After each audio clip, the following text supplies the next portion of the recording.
प्रिय बच्चों, पिछले वीडियो में हम लोग वर्ण विच्छेद करना सीखे थे। उसी श्रृंखला को कायम रखते हुए आइए इस वीडियो में हम लोग कुछ और कठिन शब्दों एवं अनुस्वार वाले वर्णों का विच्छेद करना सीखते हैं। जैसा कि आप यहाँ देख रहे हैं बच्चों, हम लोग इसका विच्छेद करेंगे। ये लिखा हुआ है कक्षा, तो इसका विच्छेद करेंगे, होगा क हलंत जोड़ आ जोड़ क हलंत जोड़ श हलंत जोड़ आ। जैसा कि आपने देखा था, ये संयोगी छ है और उसमें ये 3 वर्ण मिले हुए हैं। उसके बाद है विद्यालय, इसका करेंगे व हलंत जोड़ ई जोड़ द हलंत जोड़ य हलंत जोड़ आ जोड़ ल हलंत जोड़ आ जोड़ य हलंत जोड़ आ। फिर है बच्चों कर्म, इसका होगा क हलंत जोड़ आ जोड़ र हलंत जोड़ म हलंत जोड़ आ। फिर है क्रम, क हलंत जोड़ र हलंत जोड़ आ जोड़ म हलंत जोड़ आ। यहाँ पर बच्चों आप ध्यान देंगे, ये है कर्म और ये है क्रम। यहाँ भी रा है और यहाँ भी रा है। तो जब भी बच्चों इस लाइन के ऊपर जब हम रा देते हैं, उसको कहा जाता है रेफ, और वो होता है स्वर रहित, यानी वो आधा वर्ण होता है। लेकिन जब इस लाइन के नीचे जब रा हम लिखते हैं इस तरह से, तो वो स्वर युक्त होता है, यानी कि पूरा होता है। ये देखने में लग रहा है कि का पूरा है, लेकिन बच्चों यहाँ का पूरा नहीं है, का है आधा और रा है पूरा। इस पर आप ध्यान देंगे। फिर है सत्य, स हलंत जोड़ आ जोड़ त हलंत। यहाँ पर बच्चों आधा ता है, इसलिए हम लोग सिर्फ ता हलंत देके छोड़ देंगे, इसमें फिर आ नहीं लिखेंगे। उसके बाद है य हलंत जोड़ आ। फिर है ट्रक, यहाँ पर भी बच्चों आप ध्यान दें कि ये भी रा है, टा यहाँ पर आधा है और रा पूरा है। ट हलंत जोड़ र हलंत जोड़ आ जोड़ क हलंत जोड़ आ। फिर है घृत, यहाँ पर री की मात्रा है, घ हलंत जोड़ री जोड़ त हलंत जोड़ आ। फिर है बच्चों श्रृंगार, श हलंत जोड़ री जोड़ अंग हलंत जोड़ ग हलंत जोड़ आ जोड़ र हलंत जोड़ आ। यहाँ पर बच्चों आप ध्यान दें, ये है श्रृंगार। ये जो है बच्चों, ये तालव्य श है।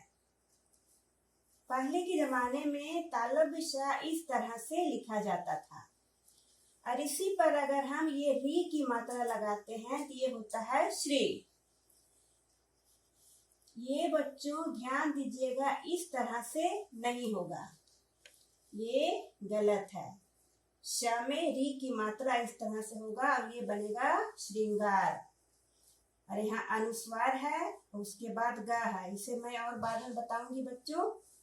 अनुस्वार का अर्थ यहाँ पर हो गया अंगा हलंत, फिर ये ग हलंत आ, रा हलंत आ, ये हो गया श्रृंगार। फिर है श्री, यहाँ पर है श हलंत जोड़ रा हलंत जोड़ ई। जैसा कि आप पढ़े थे, श्रा बनता है श हलंत जोड़ रा हलंत से, ये है श्री। उसके बाद है रुचि, रा हलंत जोड़ उ जोड़ चा हलंत जोड़ ई।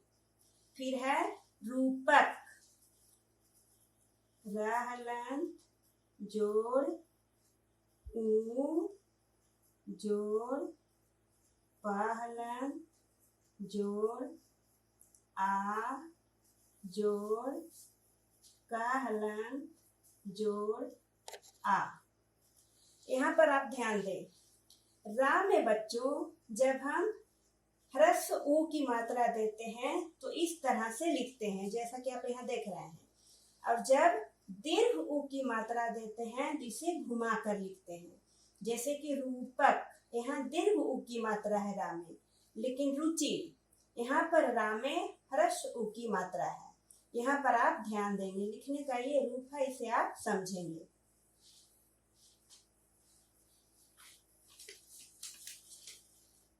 उसके बाद बच्चों अब हम आते हैं अनुस्वार वाले वर्णों में। यहाँ पर देखेंगे बच्चों, हम इसको समझेंगे। यदि वर्गीय व्यंजन यानी क से मा तक, जैसा कि पहले मैंने बताया था कि क से मा तक के वर्ण को वर्गीय व्यंजन कहा जाता है। तो यदि वर्गीय व्यंजन के पूर्व अनुस्वार आए तो अनुस्वार के स्थान पर उसके बाद आने वाले वर्ण के वर्ग का पंचम अक्षर हलंत होगा। जैसा कि यहाँ आप देख रहे हैं, अनुस्वार के बाद आया है घा, और घा किस वर्ग का है? क वर्ग का। का खा गा घा अंगा, क वर्ग का पंचम वर्ण होता है अंगा। तो यहाँ पर इस अनुस्वार का अर्थ हो गया अंगा। इसको विच्छेद करेंगे तो होगा का हलंत जोड़ आ जोड़ अंगा हलंत जोड़ घा हलंत जोड़ ई। फिर है चंचल, तो यहाँ पर अनुस्वार के बाद आ रहा है चा, और चा वर्ग का पंचम वर्ण होता है इया, च छ ज झ इया। तो इस अनुस्वार का अर्थ हो गया इया हलंत।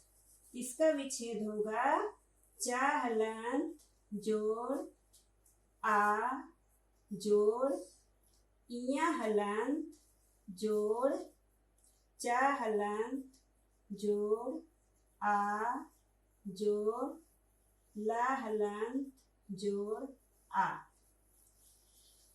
फिर है डंडा, यहाँ पर भी देखिए अनुस्वार के बाद है ड, ड है ट वर्ग का, तो ट वर्ग का पंचम वर्ण होता है रा। तो इसका इस अनुस्वार का अर्थ हो गया रा। इसका विच्छेद होगा ड हलंत जोड़ आ जोड़ रा हलंत जोड़ ड हलंत जोड़ आ। फिर है बच्चों मंदिर, तो मंदिर वाले अनुस्वार के बाद आता है द वर्ण। द किस वर्ग का है? त वर्ग का। त था द ध ना, तो त वर्ग का पंचम वर्ण हो गया ना। तो इस अनुस्वार का अर्थ हो गया ना हलंत।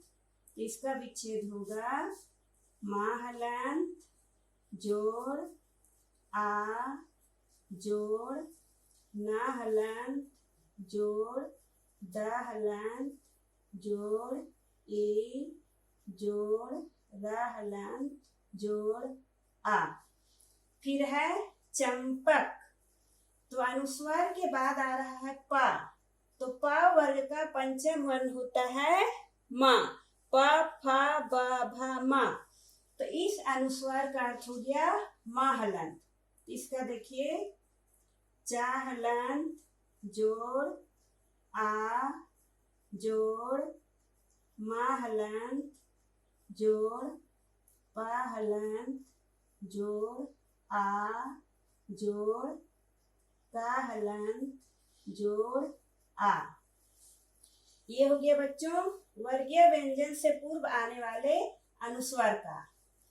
अब देखिए यदि अंतस्थ वर्ण यानी कि य र ल व के पूर्व अनुस्वार आए तो अनुस्वार के स्थान पर म हलंत होगा। देखिए ध्यान दीजिए यहाँ पर य र ल व इन वर्णों के पहले अगर अनुस्वार आता है तो अनुस्वार किस में बदल जाएगा? म हलंत में। देखिए यहाँ संयोग या से पहले आया है अनुस्वार, इसका विच्छेद हो जाएगा स हलंत जोड़ आ जोड़ म हलंत जोड़ या हलंत जोड़ ओ जोड़ ग हलंत जोड़ आ। ये हो गया संयोग। उसके बाद है संरचना, तो अनुस्वार आया है रा से पहले, तो इस अनुस्वार का भी अर्थ हो जाएगा म हलंत।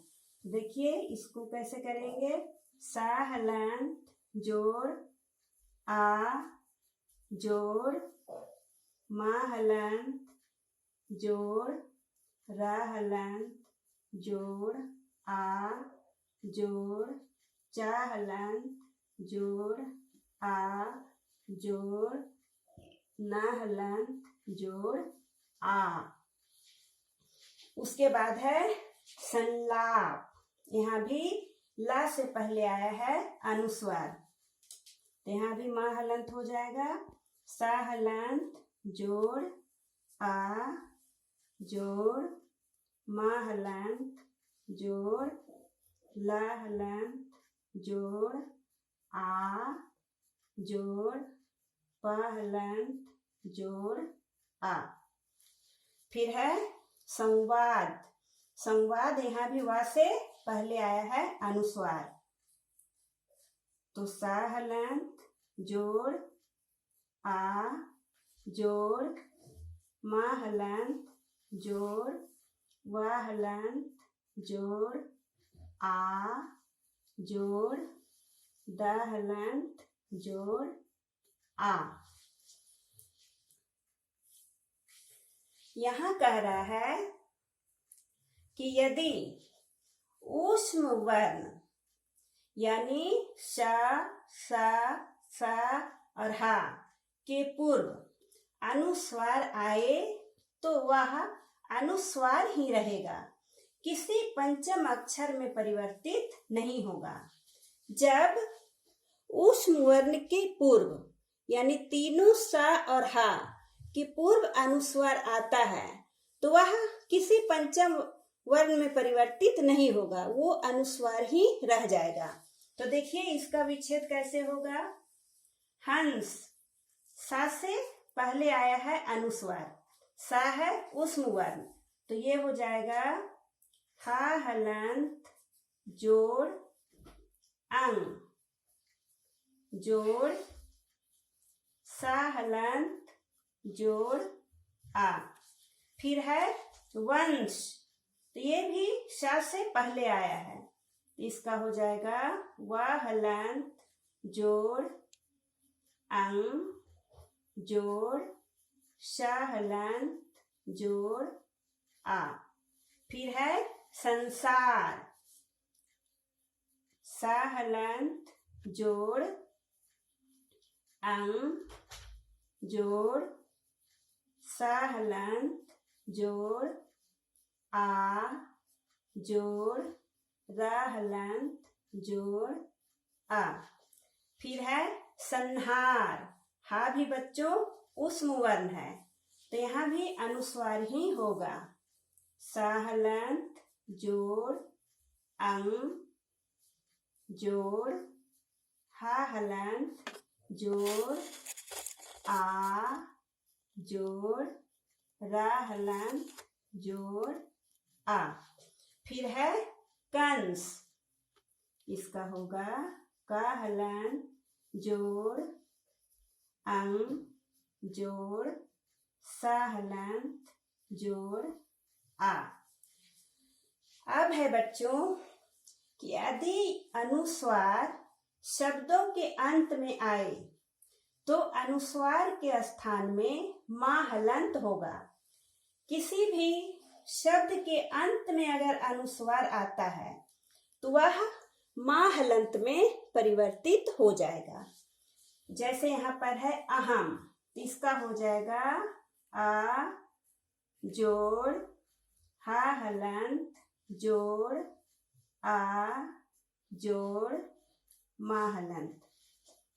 फिर है एवं, ये ए लिख देंगे, ये तो स्वर है। फिर वा हलंत जोड़ आ जोड़ मां हलंत। फिर है स्वयं, तो ये बच्चों आधा सा है, इसलिए सिर्फ सा हलंत देकर छोड़ देंगे, यहाँ पर आ नहीं जोड़ेंगे। फिर है वा हलंत आ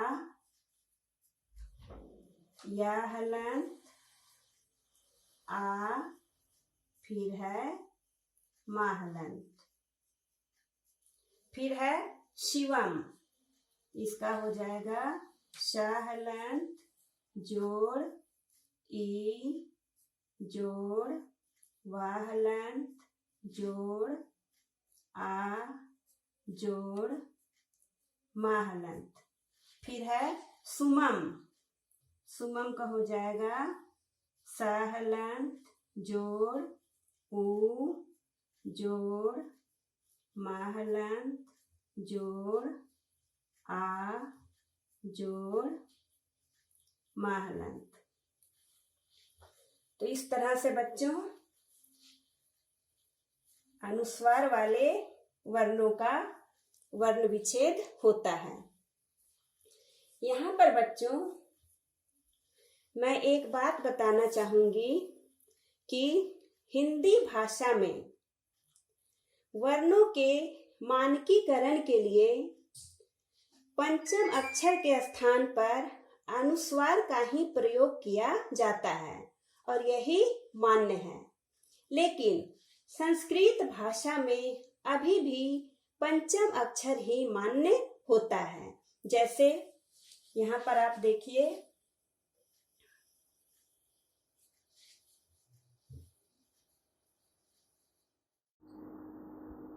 चंचल,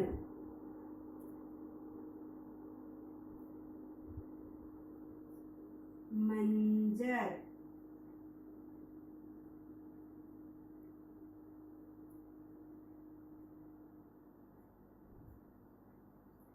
हिंदी। लेकिन यहाँ पर बच्चों अनुस्वार नहीं होगा।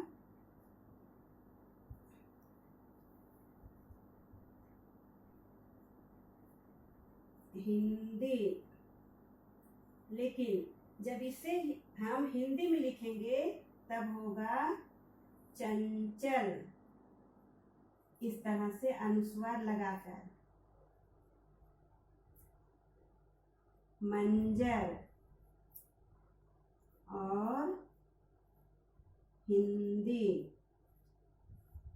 और यही हिंदी भाषा में अभी मान्य है। तो बच्चों इतना याद रखें कि हिंदी में बिंदी ही मान्य है। आशा है बच्चों आपको वर्ण विच्छेद भली भांति समझ में आ गया होगा, लेकिन यह सफल तभी होगा जब आप इसका अभ्यास करेंगे। इसीलिए भिन्न भिन्न प्रकार के शब्दों को लेकर वर्ण विच्छेद करने का अभ्यास निरंतर करते रहें। धन्यवाद।